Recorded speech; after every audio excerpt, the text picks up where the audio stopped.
இருளை பின்னிய குழலோ இருவிழிகள் நிலவின் நிழலோ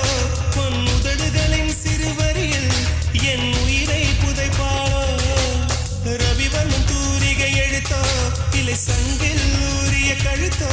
அதில் ஒற்றை வேர்வை துளியாய் நான் உரும்பிட மாட்டேனோ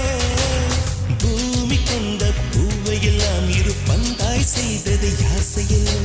சின்ன ஓவிய சிக்கிடையோ அவள் சேலை கட்டிய சிறு புயலோ என் பெண்